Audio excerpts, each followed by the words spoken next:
ஹல்லேலூயா. My ஸ்தோத்திரிக்கிற ராஜா, நன்றியோடு நாங்கள் மை ஸ்தோத்திரிக்கிறோம். உம்முடைய வேதம் என் மன மகிழ்ச்சி.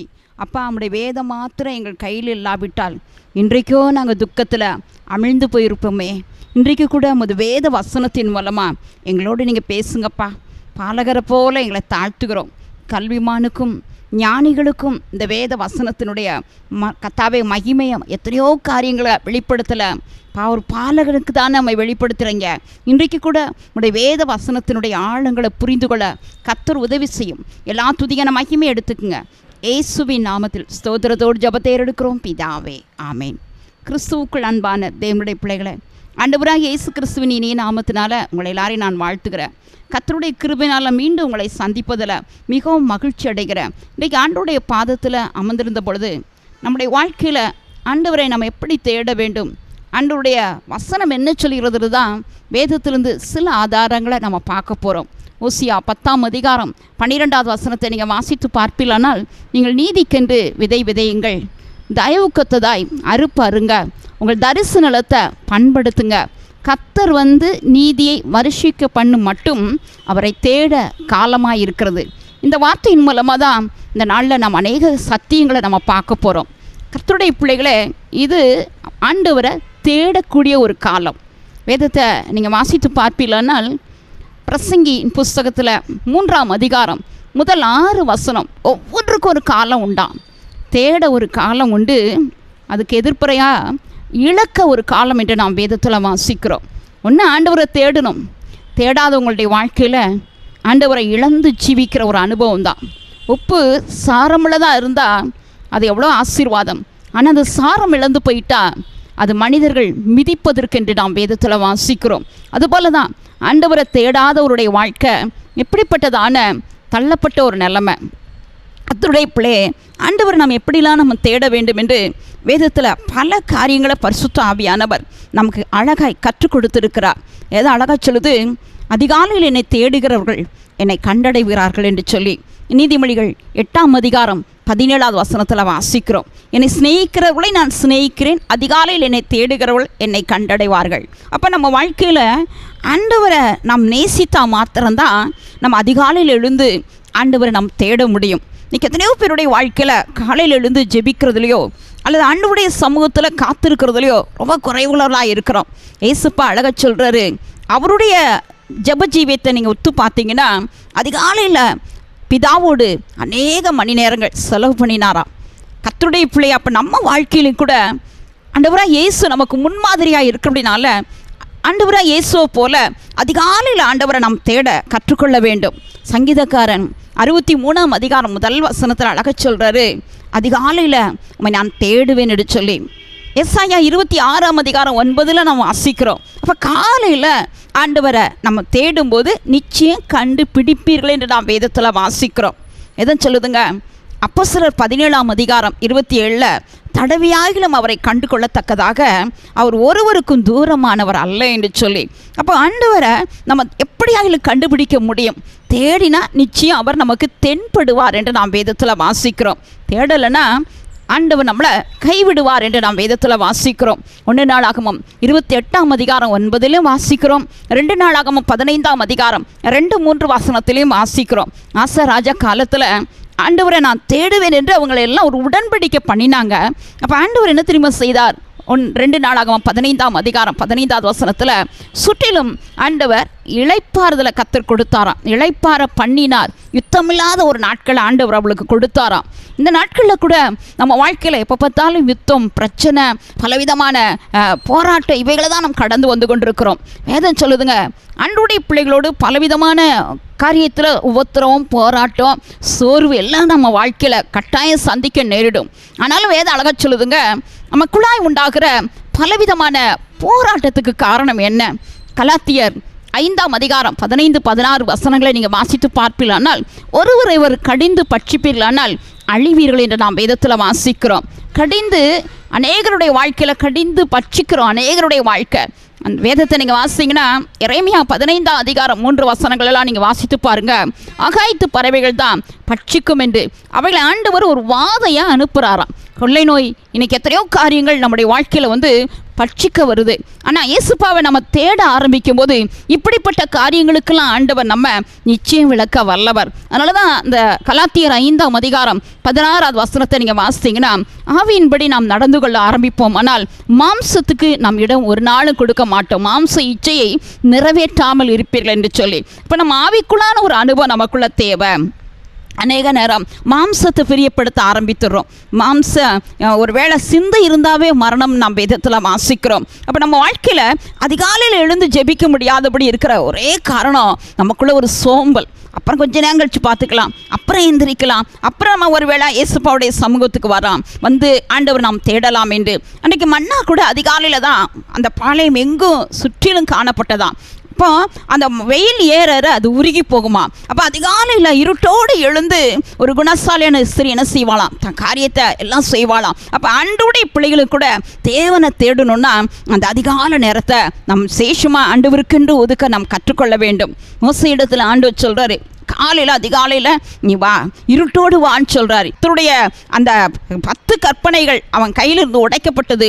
திரும்ப அது கொப்பதான ஒரு கற்பனையை கத்தர் அவன் கையில் எழுதி கொடுக்க, அந்த அதிகாலை நேரத்தில் என் பாதத்துக்கு வா என்று சொல்லி யாத்திராகமம் 34ஆம் அதிகாரம் முதல் 2 வசனத்தில் வாசிக்கிறோம். அப்போ அதிகாலை நேரத்தில் ஒருவேளை நம்ம வாழ்க்கையில் ஆண்டவர் சமூகத்துக்கு போய் நம்ம காத்திருக்கும் போது நம்ம வாழ்க்கையில் இழந்த காரியத்தையும் நிச்சயம் நாம் பெற்றுக்கொள்ள முடியும். தேவ பிள்ளையே, அதிகாலை நேரம் ஆண்டவரோடு சஞ்சரிக்கிற ஒரு நேரம் என்பதை நீங்கள் மறந்துடாதீங்க. நம்ம ஜீவியத்தில் சோம்பலுக்கு நம்ம இடம் கொடுத்துட்டோம்னா, வேதம் அழகா சொல்லுதுங்க, சோம்பேறியுடைய ஆத்துமா பசியாக இருக்குமா, அவனுடைய வாழ்க்கையில் ஆகாரத்தினால திருப்தியாக முடியாதுன்னு சொல்லி.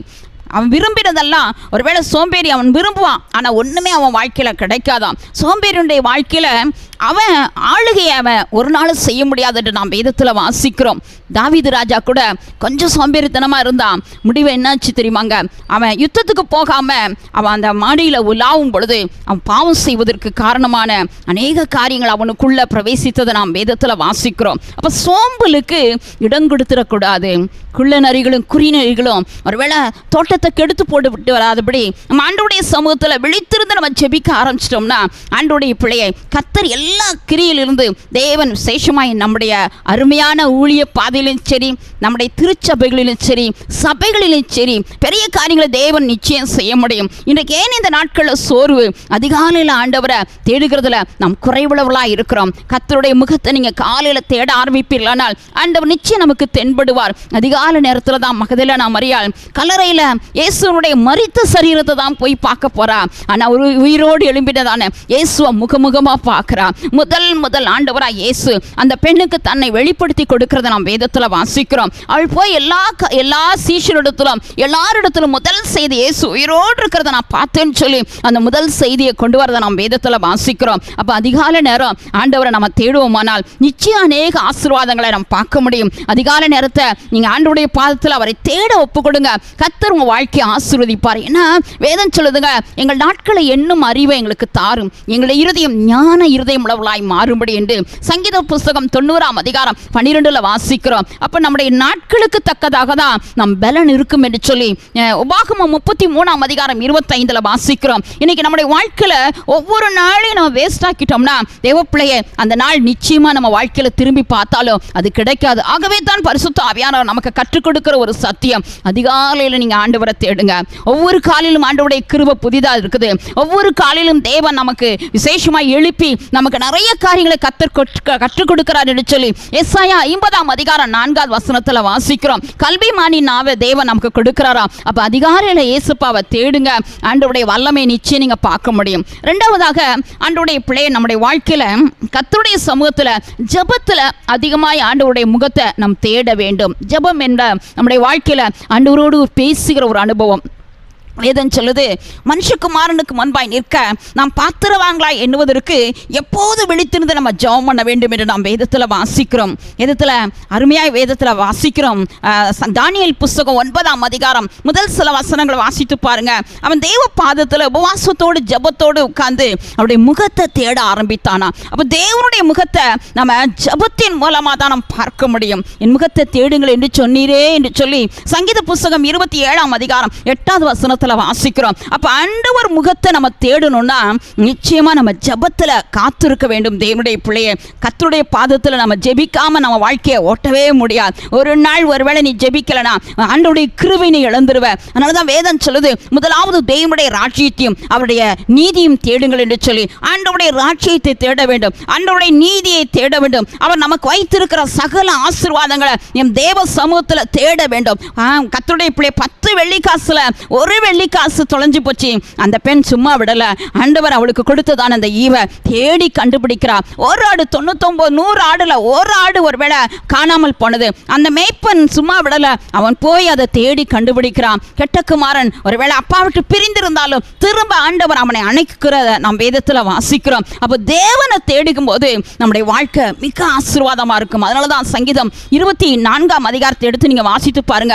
2வது வசனத்திலிருந்து நாம் வாசிக்கிறோம், யார் அவருடைய பரிசுத்த ஸ்தலத்தில் நிலைத்திருப்பான், யார் அவருடைய கூடாரத்தில் வாசம் பண்ணுவான் என்று சொல்லி வேதத்தில் வாசிக்கிறோம். கைகளில் சுத்தம் உள்ளவன், இருதயத்தில் மாசு இல்லாதவன், ஆத்துமாவை மாயைக்கு ஒப்புக்கொடாமல் என்று சொல்லி அப்படிப்பட்டவன் தான் ஆண்டவர் தன்னுடைய தேவனை தேடுகிற ஒரு சந்ததி என்று, யாக்கோபின் சந்ததி என்று அந்த சந்ததியை குறித்து ஆவியானவர் சொல்கிறார். தேவ பிள்ளையை ஆண்டவரை தேடணும்னா நம்முடைய சுவாபங்கள் மாறும். வேத அழக சொல்லுதுங்க, 1 யோவான் 3ஆம் அதிகாரம் 3வது வசனத்தை நீங்க வாசித்தீங்கன்னா, ஆண்டவராய் இயேசுவை நாம் இப்போ இருக்கிற வண்ணமாய் அவரை தரிசிக்க வேண்டுமா?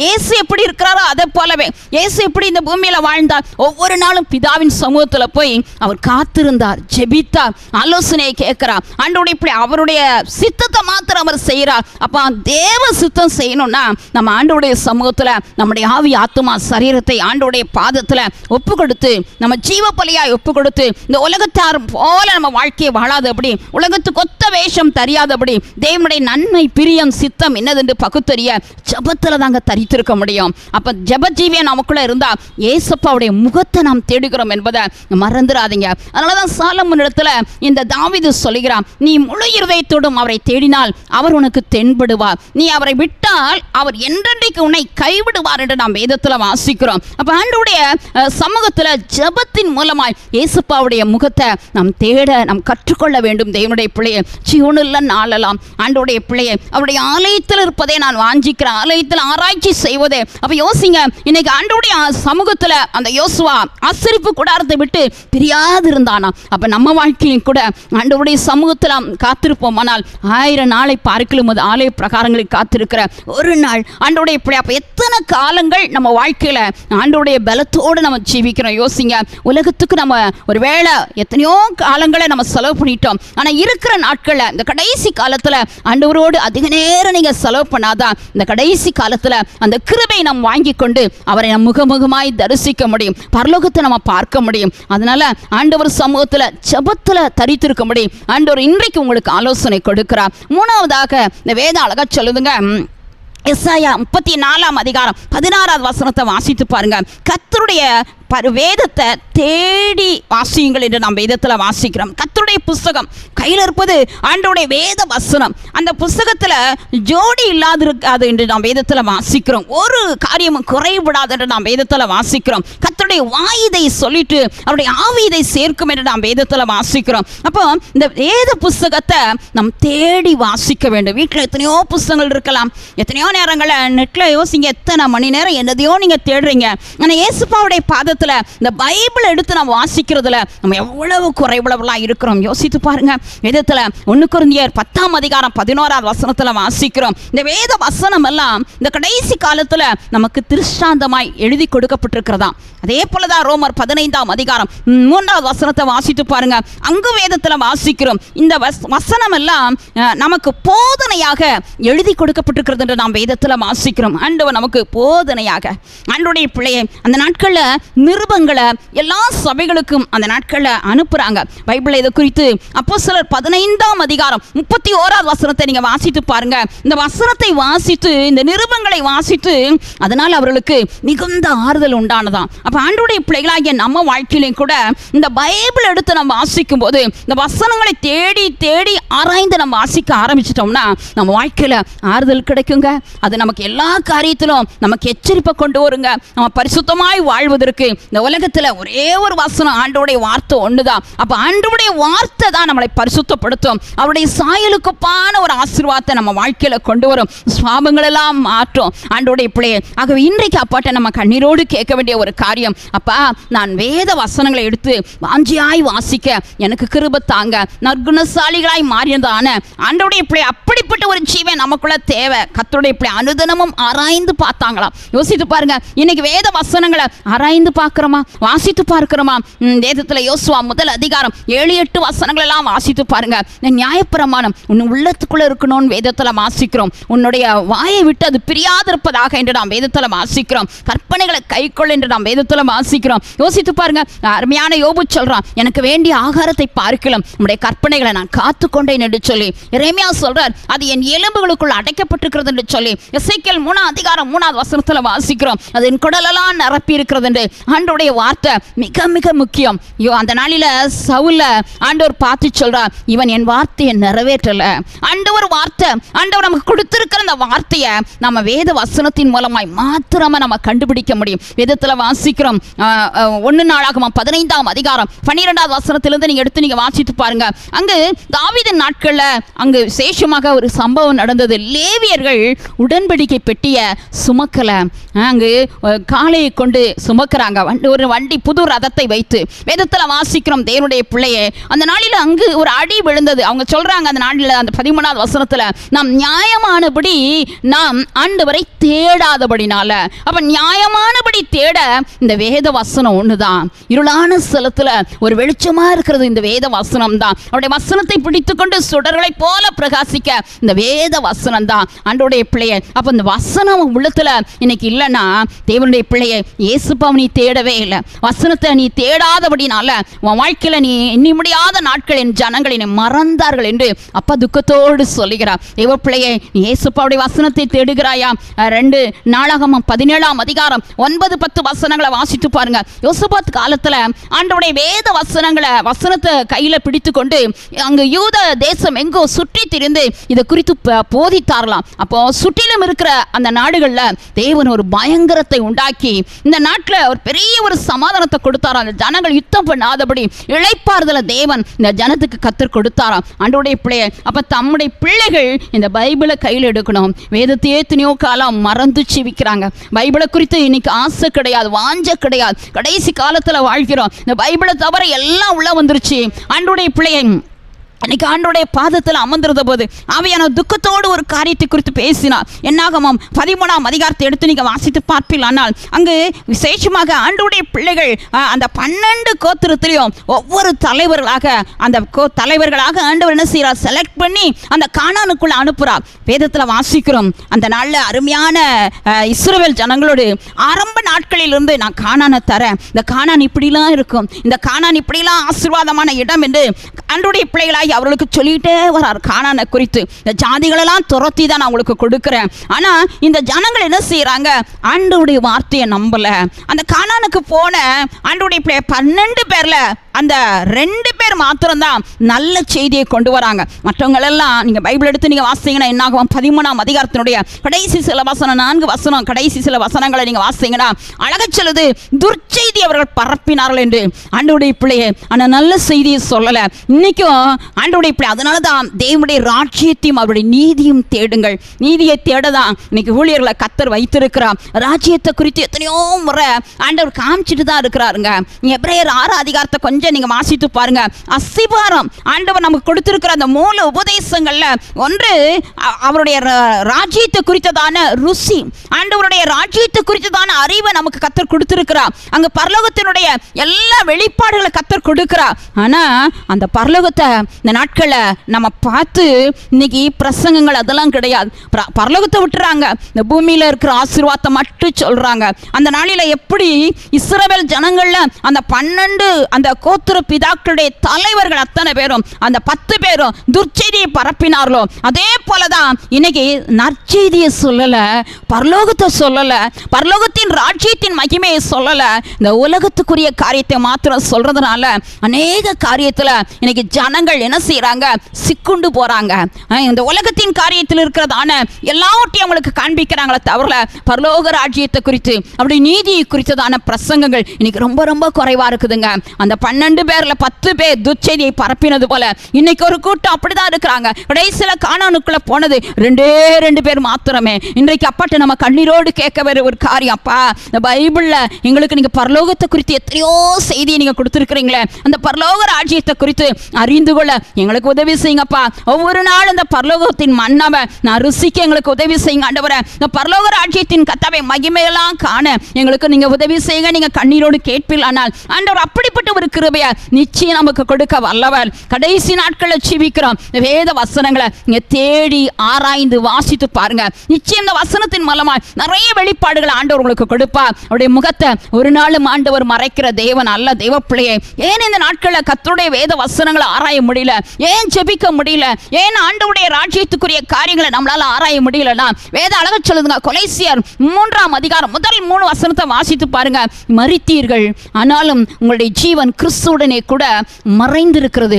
பூமியில் உள்ளவைகள் அல்ல, மேலானவைகளை தேடுங்கள் என்றுதான் அப்பா சொல்றார். இந்த பூமிக்குரிய காரியத்தை தான் நாம் பார்க்கிறோம். மன்னா பரலோகத்திலிருந்து வந்த தேவதூதருடைய ஆகாரம் தான். ஆனா அந்த மன்னாவை கூட ஆண்டவருடைய பிள்ளை அன்னைக்கு அப்பா அழக சொல்றாரு மோசையின் மூலமா, ஒவ்வொரு தலைக்கு 1 ஓமர் மட்டும்தான் சேர்க்கணும். அந்த 1 ஓமர் சேர்த்துட்டு அதுக்கு மேல நீங்க அந்த நாள் எல்லாம் சேர்க்கக்கூடாது. அந்த ஓய்வு நாளுக்கு முந்தின நாள் தான் 2 ஓம், அதாவது 2 மடங்கு நீங்க சேர்க்கலாம். மற்றபடி பார்த்தீங்கன்னா அந்த ஒரே ஒரு ஓமர் சேர்த்தது கூட அந்த ராத்திரிக்குள்ள அவங்க சாப்பிடலைன்னா அது புழு பூத்துச்சான். ஆண்டவருடைய பிள்ளை பூச்சி வந்ததான், நாற்றம் எடுத்ததான். இன்றைக்கு நம்முடைய வாழ்க்கையில கூட ஆண்டவருடைய பிள்ளையை யோசித்து பாருங்க. தேவன் நமக்கு சொல்ற ஒரே ஒரு காரியம், பரலோகத்தை நீ பாருமா, பரலோக ராஜ்யத்தை தேடுமா. ஆண்டவருடைய பிள்ளையை இந்த உலகத்துக்குரிய காரியத்தை தேடாதீங்க, பூமிக்குரிய காரியத்தை தேடாதீங்க. அப்ப நம்ம எதை தேடுகிறோம் யோசித்து பாருங்க.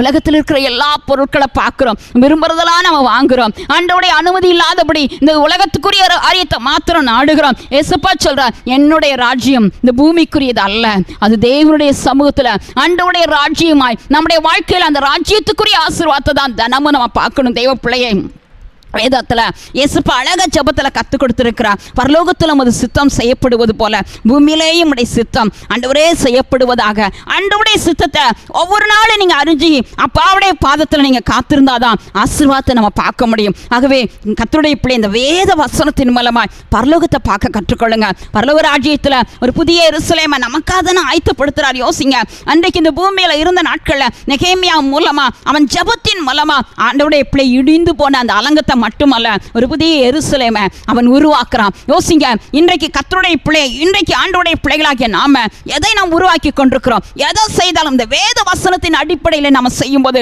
ஆண்டவர் நிச்சயம் நம்மை ஆசீர்வதிக்க வல்லவராயிருக்கிறார். அது மாத்திரமல்ல, இன்னும் நீங்க வேதத்தை நீங்க வாசித்து பார்ப்பீங்க. ஆனால் நம்ம தேட வேண்டிய ஒன்று, உபவாசத்தின் மூலமாய் ஆண்டவருடைய முகத்தை நாம் தேட வேண்டுமா? வேதத்தில் எஸ்ரா புஸ்தகம் 8ஆம் அதிகாரம் 20ஆவது வசனத்தை வாசித்து பாருங்க. ஆண்டவரை இந்த நாளில சேஷமாய் உபவாசத்தின் மூலமாய் அவன் தேடுகிறான். உபவாசம் என்பது தேவ சமூகத்தில் தன்னை தாழ்த்துகிற ஒரு அனுபவம். நம்ம ஆத்துமாவை தாழ்த்துறது தான் அந்த உபவாச வாழ்க்கை. ஆண்டவருடைய பிள்ளை உபவாசித்து அவன் ஜெபிக்க ஆரம்பிக்கும் பொழுது தேவ சமூகத்தில் தன்னை தாழ்த்துவதற்கும் அவனுடைய வாழ்க்கையில எங்களுக்காகவும் எங்களுடைய பொருட்களுக்காகவும் எங்கள் பிள்ளைகளுக்காகவும் செம்மையான வழியை தேடுவதற்காகவும் நான் அகாயா நதி அண்டையில் உபவாசித்தேன் என்று சொல்லி அழகா சொல்றதை நாம் வேதத்தில் வாசிக்கிறோம். அப்ப யோசிங்க, நம்ம வாழ்க்கையில ஒவ்வொரு காரியமும் உபவாசத்தின் மூலமா நம்ம ஆண்டவருடைய பாதத்தில் தேட வேண்டும். அப்படி தேடும் போதுதான் நம்ம வாழ்க்கையில் அநேக ஆசீர்வாதம். சங்கீத புஸ்தகம் 34ஆம் அதிகாரம் 9-10 வசனம் சொல்கிறது, அவரை தேடுகிறவர்களுக்கு ஒரு நன்மையும் குறைபடாதான். அதே எஸ்ரா புஸ்தகம் 8ஆம் அதிகாரம் 21ஆவது வசனம், அவரை தேடுகிற ஒவ்வொரு மேலும் நன்மை உண்டாக அவர் மேல தேவனுடைய கரம் இருந்ததா. அப்ப தேவனை தேடும் போது அவருடைய கரம் நம்மோடு கூட இருக்குங்க. சங்கீத புஸ்தகம் 22ஆம் அதிகாரம் 26, அவரை தேட ஆரம்பிச்சோம்னா நம்முடைய இருதயத்தில் ஒரு பெரிய மகிழ்ச்சி நமக்குள்ள உண்டாகுமா? மகிழ்ச்சி இருக்குதா நமக்குள்ள? சங்கீதம் 105 அதிகாரம் 3வது வசனம், அவருடைய தேடுகிற தன் பிள்ளைகளுடைய வாழ்க்கையிலும் கூட அவ்வளவு ஆண்டவரை ஸ்தோத்திரிப்பாங்க, மகிழ்வாங்க என்று நாம் வேதத்தில் வாசிக்கிறோம். ஆண்டவருடைய பிள்ளையை மகிழ முடிகிறதா? சோர்ந்து போறோமா? இன்னைக்கு ஒரு வேளை சங்கீத புஸ்தகம் 69 அதிகாரம் 32 நீங்க வாசித்து பார்ப்பீங்களா, அவரை தேடுகிறோடைய ஆத்துமா வாழும் என்று நாம் வேதத்தில் வாசிக்கிறோம். அப்ப தேவனை தேடுகிற கர்த்தருடைய பிள்ளையை உன்னுடைய வாழ்க்கையில எல்லா பயத்துக்கும் உன்னை நீங்களாக்கி ரட்சிப்பார் என்று சொல்லி சங்கீதம் 34 அதிகாரம் 4வது வசனத்துல வாசிக்கிறோம். அப்ப தேவனை தேடுகிற ஒரு அனுபவம் உண்டா?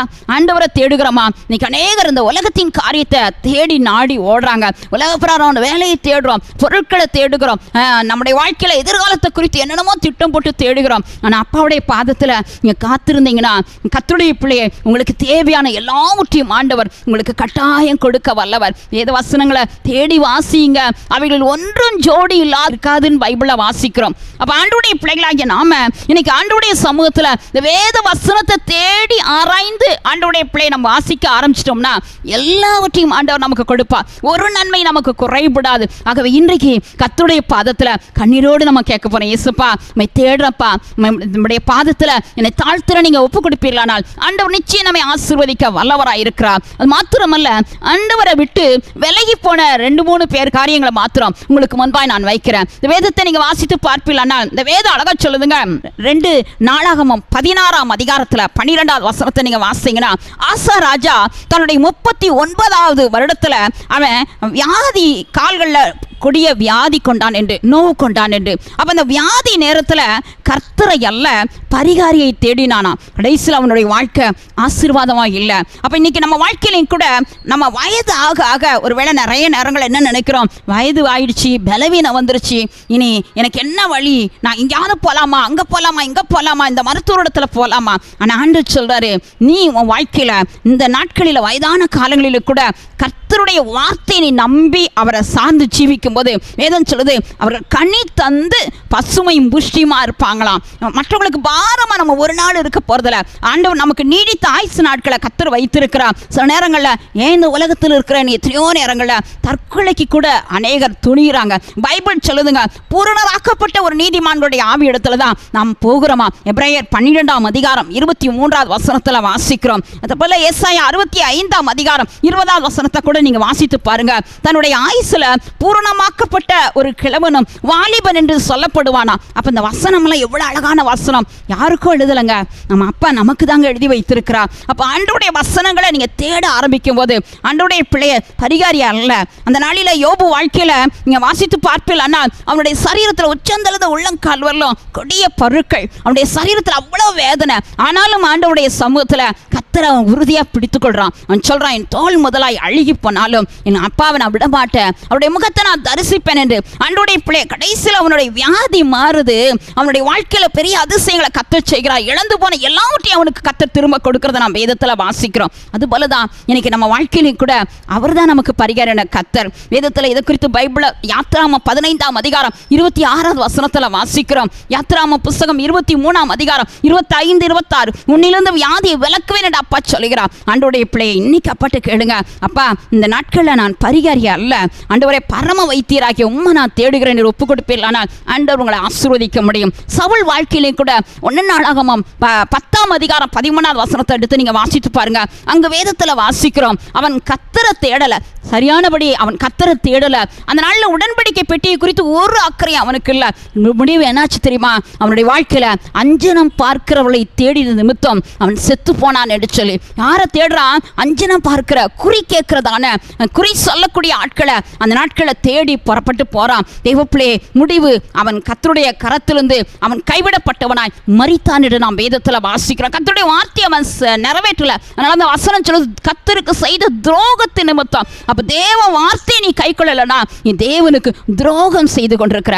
ஆண்டவருடைய பிள்ளையை அப்ப இன்னைக்கு அப்பாட்டு கேளுங்க, அப்பா உம்மை தேடக்கூடிய ஒரு காலத்தை நீர் எங்களுக்கு கொடுத்திருக்கிறீங்க. உம்மை தொழுது கொள்ளும் போதெல்லாம் அவர் நமக்கு சமீபமா இருக்கிறாராம். கர்த்தரை கண்டடையத்தக்க சமயத்தில் அவரை தேடுங்கன்னு சொல்லி ஏசாயா தீர்க்கதரிசி தீர்க்கதரிசியின் புஸ்தகம் 55ஆம் அதிகாரம் 6வது வசனத்தில் வாசிக்கிறோம். உபாகமம் 4ஆம் அதிகாரம் 7ல் கூட நீங்கள் வாசிங்கன்னா அவரை நம்ம எப்போ தொழுது கொள்கிறோமோ அப்போதெல்லாம் அவர் நமக்கு சமீபமாக வராராம். அப்போ யோசிங்க, இன்னைக்கு இயேசுப்பாவுடைய சமூகத்தில் அவரை ஆராதிக்கும் போது, அவரை பாடி மகிமைப்படுத்தும் பொழுது, அவரை தொழுது கொள்ளும் போது அவர் நம்ம பக்கத்தில் வராறாங்க.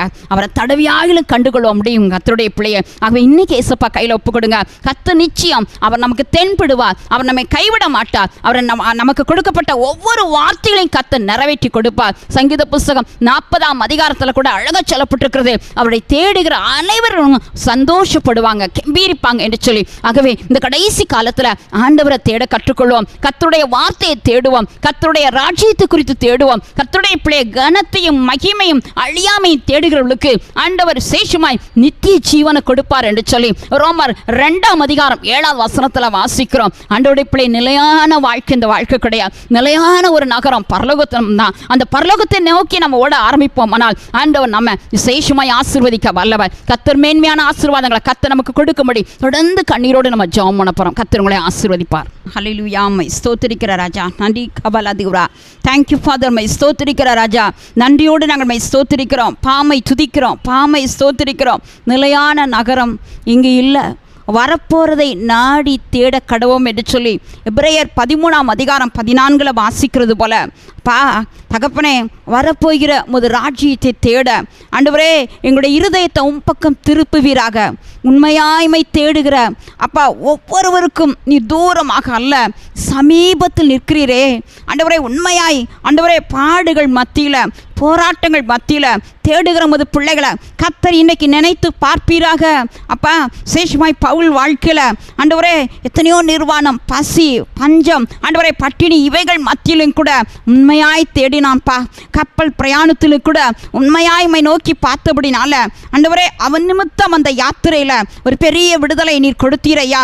அதுபோல இன்றைக்கு கூட உண்மையாய் ஆண்டவரே முது பிள்ளைகள் எந்த நெருக்கத்தில் இருந்தாலும் அப்பா அவை தேடுகிற முது பிள்ளைகளுக்கு ஒரு நன்மையும் குறைபடாதபடி பிள்ளைகளுடைய தேவைகளை கர்த்தர் சந்திப்பீராக.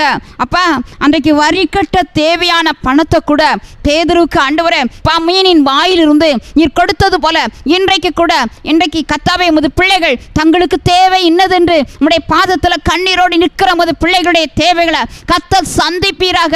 அப்பா மீனின் வயிற்றிலிருந்து அந்த நாளில் கர்த்தாவே யோனாமை தேடினான் அல்லவா, அதுபோல ஒருவேளை பின்மாற்றத்தின் மத்தியில், ஏதோ ஒரு கலக்கத்தின் மத்தியில், நெருக்கத்தின் மத்தியில் உமது பிள்ளைகள் நோக்கி பார்க்கிறாங்க. அவருடைய முகங்கள் கர்த்தாவே இன்றைக்கு வெட்கப்படாதபடி அப்பா அந்த மீனின் வயிற்றிலிருந்து கர்த்தாவே யோனாவை வெளியே கக்குபடி செய்தது போல பிரச்சனையிலிருந்து உமது பிள்ளைகளை வெளியே கொண்டு வருவீராக.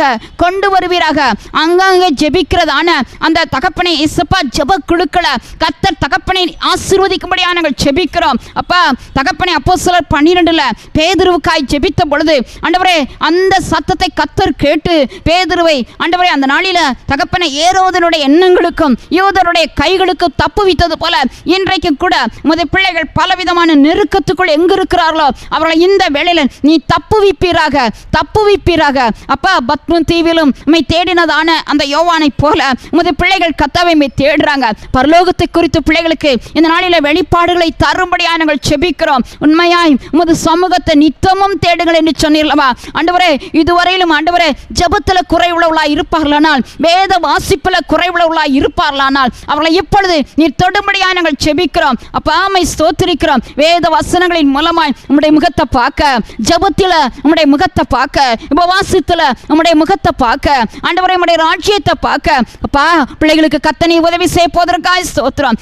இந்த செய்தியை கேட்கிற போது பிள்ளைகளுக்கு இன்னது தேவை என்பதை அறிந்திருக்கிறீர்களா, பரலோகத்தை திறப்பீராக. அவருடைய சரீர பிரகாரமான பலவீனங்கள் மாறும்படியாக நாங்கள் ஜெபிக்கிறோம். எந்தெந்த சரீரத்தில் பலவீனத்தின் மத்தியில் ஆண்டவரை போராட்டத்தின் மத்தியில் கண்ணீரின் மத்தியில் ஆண்டவரை தகப்பனை தொய்ந்த உள்ளத்தோடு உட்கார்ந்து இருக்கிறார்களோ அப்படிப்பட்ட ஆத்துமாக்களை சம்பூர்ணமடைய செய்யும்படியாக நாங்கள் ஜெபிக்கிறோம். அப்பா தகப்பனை உம்முடைய நாமத்தினால உமது பிள்ளைகளை நாங்கள் வாழ்த்தி ஆசீர்வதிக்கிற ராஜா.